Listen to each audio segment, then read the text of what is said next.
اعوذ باللہ من الشیطان الرجیم بسم اللہ الرحمن الرحیم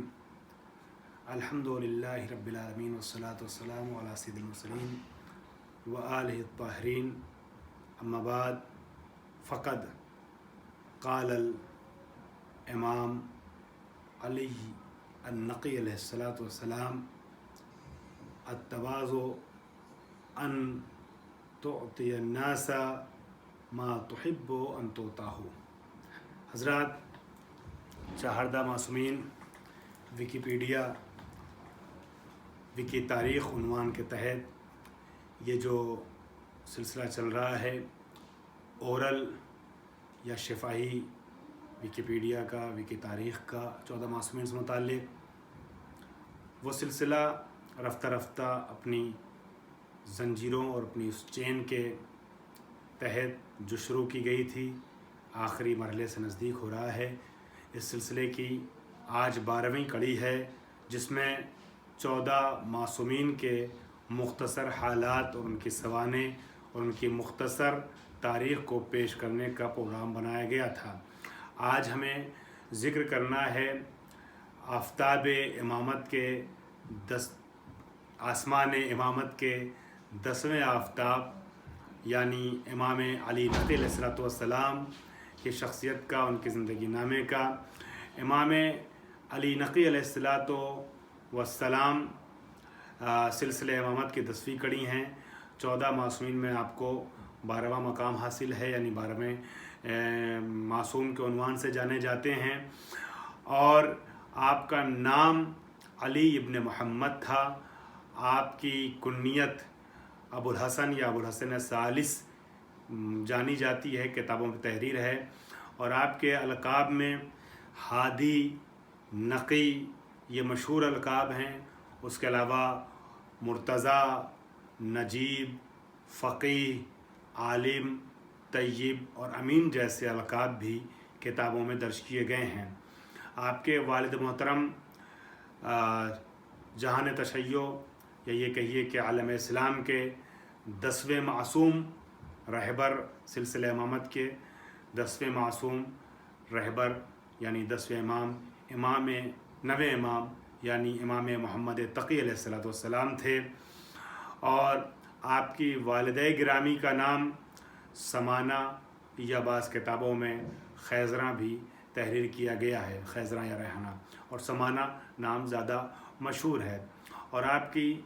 زوجہ محترمہ زوجہ کا نام حدیث اور حدیثہ یا کہیں کہیں سلیل خاتون بھی درج کیا گیا ہے۔ تینوں الگ الگ نام ایک ذات کے تحریر کیے گئے ہیں کتابوں میں۔ آپ کی اولاد میں ایک تو آپ کے فرزند ہیں امام حسن عسکری علیہ السلام، جو آپ کے بعد دنیا تشیع کے یا عالم اسلام کے 11ویں امام قرار پائے۔ امام حسن عسکری کے علاوہ آپ کے 3 بھائی بھی تھے، جن میں سے ایک کا نام محمد تھا، ایک کا حسین، ایک کا جعفر، اور آپ کی ایک بیٹی بھی تھی الیہ نام کی۔ اور جعفر وہی ہیں جن کو جعفر کذاب کہا جاتا ہے، جنہوں نے جھوٹی امامت کا دعویٰ کیا تھا امام کے بعد۔ البتہ دوسری روایت کے اعتبار سے ان کا نام جعفر تواب بھی ہے، کیونکہ کہتے ہیں کہ بعد میں انہوں نے توبہ کر لی۔ بہرحال ان کے ایک فرزند جعفر بھی تھے جنہوں نے ادعائے امامت کیا تھا امام حسن عسکری کے مقابلے میں۔ اور اسی طریقے سے آپ کی ولادت اور شہادت کو اگر دیکھا جائے تو آپ کی ولادت بھی رجب کے مہینے میں واقع ہوئی اور شہادت بھی رجب کے مہینے میں واقع ہوئی ہے۔ ولادت کی تاریخ 5 رجب ہے، 5 رجب سن 212 ہجری، اور آپ کی شہادت 3 رجب سن 254 ہجری میں واقع ہوئی ہے۔ ولادت کے لیے 15 ذی الحجہ بھی بیان کیا جاتا ہے کہ 15 ذی الحجہ بھی آپ کی 15 ذی الحجہ 212 ہجری بھی آپ کی ولادت کی تاریخ ہے۔ ولادت آپ کی مدینہ منورہ میں ہوئی اور شہادت آپ کی عراق کے، اس وقت کے موجودہ عراق کے شہر سامرہ میں واقع ہوئی، اور آپ کا مدفن بھی سامرہ میں ہے۔ اور اسی طریقے سے اگر آپ کی عمر اور مدت امامت کو دیکھا جائے تو چونکہ آپ 212 میں دنیا میں تشریف لے آئے اور 220 میں آپ کے والد محترم کی شہادت واقع ہوتی ہے، لہٰذا 8 سال کی عمر میں آپ امام قرار پاتے ہیں، دنیا تشیع کے امام